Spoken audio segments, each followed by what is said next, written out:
you were the first ever guest on this podcast, episode number 1. So first of all, Max, I just have to say thank you for giving me a chance.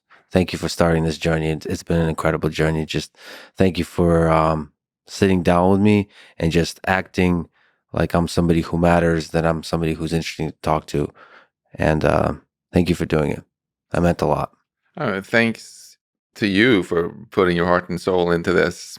I know when you delve into controversial topics, it's inevitable to get hit by what Hamlet talks about, the slings and arrows and stuff. And I really admire this. It's in an era, where YouTube videos are too long, and now it has to be like a 20-minute TikTok, 20-second TikTok clip. It's just so refreshing to see you going exactly against all of the advice and doing these really long form things, and that people appreciate it. Reality is nuanced, and thanks for sharing it that way. So let me ask you again the first question I've ever asked on this podcast, episode number 1, talking to you. Do you think there's intelligent life out there in the universe? Let's revisit that question. Do you have any updates? What's your view when you look out to the stars? So when we look out to the stars, if you define our universe the way most astrophysicists do, not as all of space, but the spherical region of space that we can see with our telescopes, from which light has had time to reach us since our Big Bang, I'm in the minority. I estimate that we are the only life in this spherical volume that has invented internet, radios, gotten our level of tech. And if that's true, then it puts a lot of responsibility on us to not mess this one up, because in that case, if it's true, it means that life is quite rare, and we are stewards of this one spark of advanced consciousness, which if we nurture it and help it grow, eventually life can spread from here out into much of our universe, and we can have this just amazing future. Whereas if we instead are reckless with the technology we build and just snuff it out due to stupidity or infighting, then maybe the rest of cosmic history in our universe is just going to be a play for empty benches. But I do think that we are actually very likely to get visited by alien intelligence quite soon. But I think we are going to be building that alien intelligence. So we're going to give birth to an intelligent alien civilization, unlike anything that the evolution here on Earth was able to create in terms of the biological path it took. Yeah, and it's going to be much more alien than a cat or even the most exotic animal on the planet right now, because it will not have been created through the usual Darwinian competition where it necessarily cares about self-preservation, is afraid of death, any of those things. The space of alien minds is just that you can build is just so much vaster than what evolution will give you. And with that also comes a great responsibility for us to make sure that the kind of minds we create are the kind of minds that it's good to create, minds that will share our values and be good for humanity and life, and also create minds that don't suffer. Do you try to visualize the full space of alien minds that AI could be? Do you try to consider all the different kinds of intelligences? Sort of generalizing what humans are able to do to the full spectrum of what intelligent creatures, entities could do. I try, but I would say I fail. I mean, it's very difficult for a human mind to really grapple with something so completely alien. I mean, even for us, right? If we just try to imagine, how would it feel if we were completely indifferent towards death or individuality? Even if you just imagine that, for example, you could just copy my knowledge of how to speak Swedish. Boom, now you can speak Swedish. And you could copy any of my cool experiences, and then you could delete the ones you didn't like in your own life. Just like that. It would already change quite a lot about how you feel as a human being, right? You probably spend less effort studying things if you just copy them, and you might be less afraid of death, because if the plane you're on starts to crash, you'd just be like, oh shucks, I haven't backed my brain up for 4 hours, so I'm gonna lose this all these wonderful experiences of this flight. We might also start feeling more like compassionate maybe with other people if we can so readily share each other's experiences and our knowledge and feel more like a hive mind. It's very hard though. I really feel very humble about this, to grapple with it. The how it might actually feel. The one thing which is so obvious though, which I think is just really worth reflecting on, is because the mind space of possible intelligence is so different from ours, it's very dangerous if we assume they're going to be like us or anything like us. Well, there's the entirety of human written history has been through poetry, through novels, been trying to describe through philosophy, trying to describe the human condition and what's entailed in it. Like just like you said, fear of death and all those kinds of things. What is love? And all of that changes Yeah. if you have a different kind of intelligence. Like Yeah. all of it, the entirety, all those poems, they're trying to sneak up to what the hell it means to be human. All of that changes. How AI concerns and existential crises that AI experiences, how that clashes with the human existential crisis, the human condition. Yeah. That's hard to fathom, hard to predict. It's hard, but it's fascinating to think about also. Even in the best case scenario where we don't lose control over the ever more powerful AI that we're building to other humans whose goals we think are horrible, and where we don't lose control to the machines, and AI provides the things we want, even then you get into the questions you touched here. Maybe it's the struggle, that it's actually hard to do things, is part of the things that gives us meaning as well, right? So, for example, I found it so shocking that this new Microsoft GPT-4 commercial that they put together has this woman talking about, showing this demo of how she's going to give a graduation speech to her beloved daughter, Mhm. and she asks GPT-4 to write it.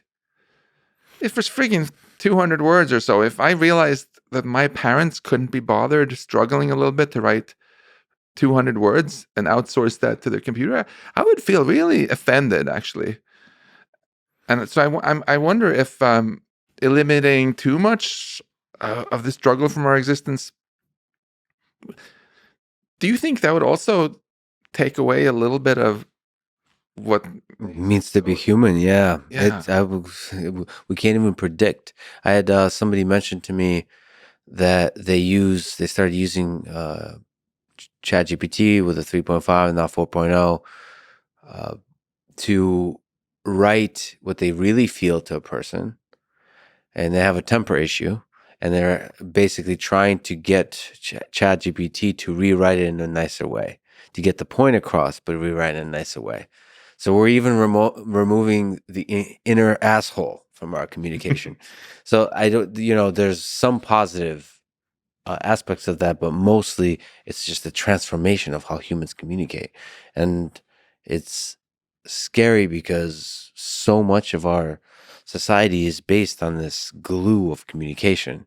And if that we're now using AI as the medium of communication that does the language for us, uh, so much of the emotion that's laden in human communication, so much of the Yeah. intent that's going to be handled by outsourced AI. How does that change everything? How does that change the internal state of how we feel about other human beings?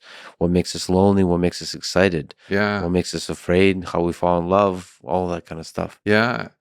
For me personally, I have to confess, the challenge is one of the things that really makes my life feel meaningful.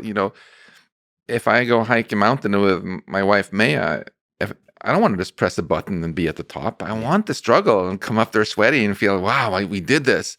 In the same way, I want to constantly work on myself to become a better person. If I say something in anger that I regret, I want to go back and really work on myself rather than just tell an AI to from now on always filter what I write so I don't have to work on myself, Mhm. because then I'm not growing.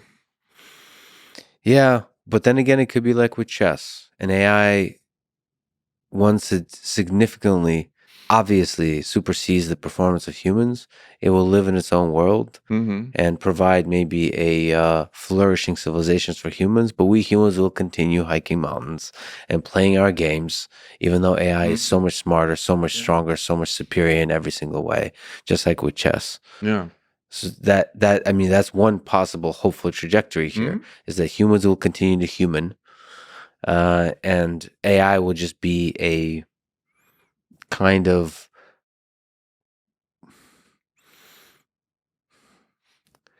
a a medium that enables the human experience to flourish. Yeah. I would phrase that as rebranding ourselves from Homo sapiens Yeah. to Homo sentience. Right now, it's sapiens, the, the ability to be intelligent. We've even put it in our species name. So we're branding ourselves as the smartest Yeah. information processing entity on the planet. That's clearly going to change if AI continues ahead. So maybe we should focus on the experience instead, the subjective experience that we have with Homo sentience, and say that's what's really valuable: the love, the connection, the other things. And get off our high horses and get rid of this hubris that only we can do integrals. So consciousness, the subjective experience, is a fundamental value to what it means to be human. Make that the priority. That feels like a hopeful direction to me, but that Yeah. also requires more compassion, not just towards other humans because they happen to be the smartest on the planet, but also towards all our other fellow creatures on this planet. And I personally feel right now we're treating a lot of farm animals horribly, for example, and the excuse we're using is, oh, they're not as smart as us. But if we admit that we're not that smart in the grand scheme of things either in the post AI epoch, then surely we should value the subjective experience of a cow also.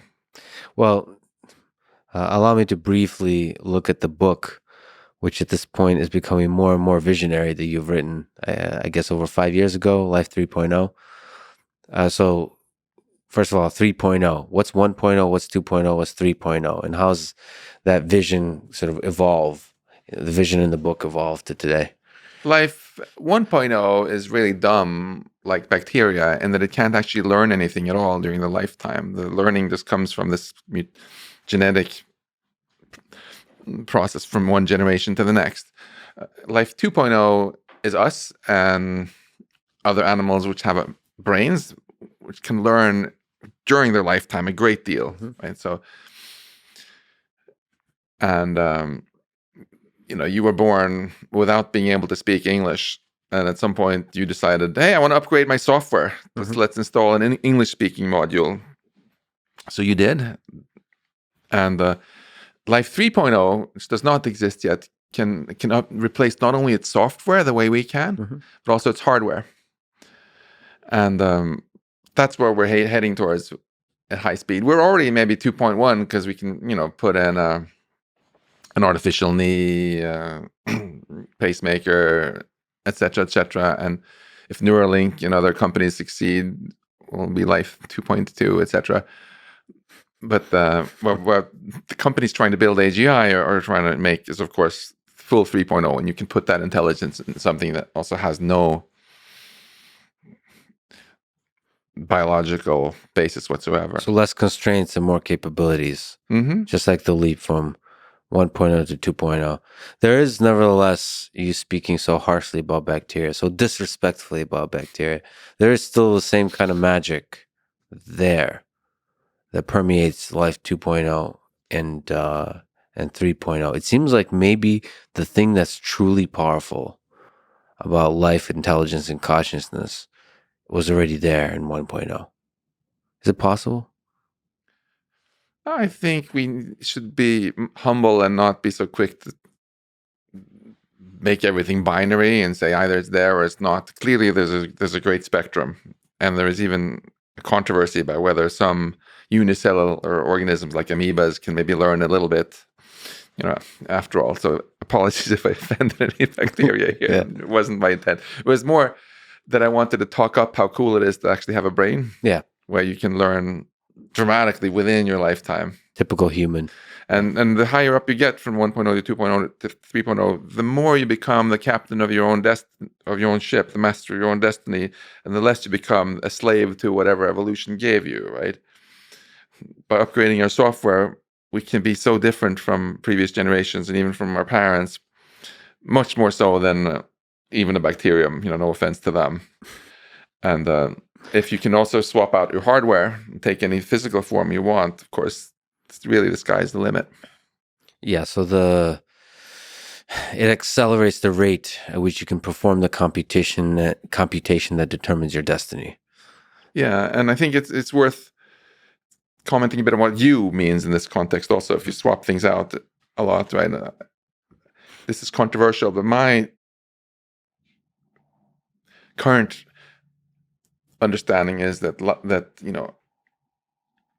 life is best thought of not as a bag of meat or even a bag of elementary particles, but rather as a system which can process information and retain its own complexity, even though nature is always trying to mess it up. So it's all about information processing, and that makes it a lot like something like a wave in the ocean, which is not its water molecules, right? The water molecules bob up and down, but the wave moves forward. It's an information pattern. In the same way, you, Lex, you're not the same atoms as during the first interview you did with me. You've swapped out most of them, but it's still you.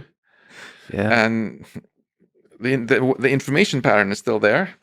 And if you could swap out your arms and like whatever, you can still have this kind of continuity. It becomes much more sophisticated sort of wave forward in time where the information lives on. I lost both of my parents since our last podcast, and it actually gives me a lot of solace that this way of thinking about them, they haven't entirely died, because a lot of mommy and daddy's sorry, I'm getting a little emotional here, but a lot of their values and ideas and even jokes and so on, they haven't gone away, right? Some of them live on. I can carry on some of them, and they also live on a lot of other people. So in this sense, even with Life 2.0, we can, to some extent, already transcend our physical bodies and our death.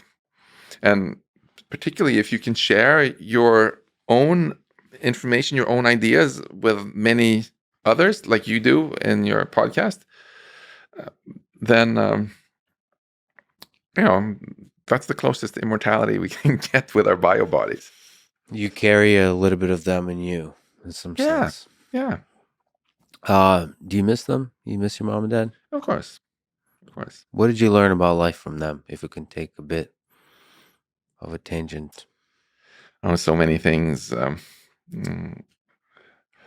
For starters, my fascination for math and the physical mysteries of our universe. I think I got a lot of that from my dad, but I think my obsession for really big questions and consciousness and so on, that actually came mostly from my mom. And what I got from both of them, which is a very core part of really who I am, I think is this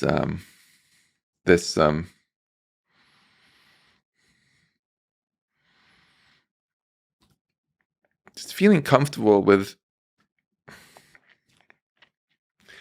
not buying into what everybody else is saying, just doing what I think is right. They both very much just did their own thing, and sometimes they got flack for it, and they did it anyway. That's why you've always been an inspiration to me. That you're at the top of your field, and you're still willing to tackle the big questions in your own way. You're one of the people that represents MIT best to me. You've always been an inspiration in that. So it's good to hear that you got that from your mom and dad. Yeah, you're too kind. But yeah, I mean, the good reason to do science is because you're really curious. You want to figure out the truth. If you think this is how it is, and everyone else says no, that's bullshit, and it's that way, you stick with what you think is true, and even if everybody else keeps thinking it's bullshit, there's a certain yeah. I always root for the underdog when I watch movies. And my dad once, I one time, for example, when I wrote one of my craziest papers ever, talking about our universe ultimately being mathematical, which we're not going to get into today. I got this email from a quite famous professor saying this is not only bullshit, but it's going to ruin your career. You should stop doing this kind of stuff. I sent it to my dad. Do you know what he said? What did he say? He replied with a quote from Dante. Segui il tuo corso e lascia dire la gente. Follow your own path and let the people talk. Like, go, Dad. Yeah. This is the kind of thing. He's dead, but that attitude is not. How did losing them as a man, as a human being, change you?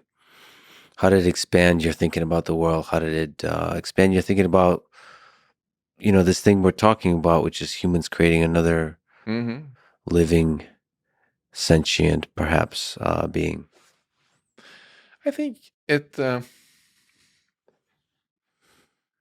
mainly did two things. One of them, just going through all their stuff after they had passed away and so on, just drove home to me how important it is to ask ourselves, why are we doing these things we do? Because it's inevitable that you look at some things they spent an enormous time on, and you ask, in hindsight, would they really have spent so much time on this, or would they have done something that was more meaningful?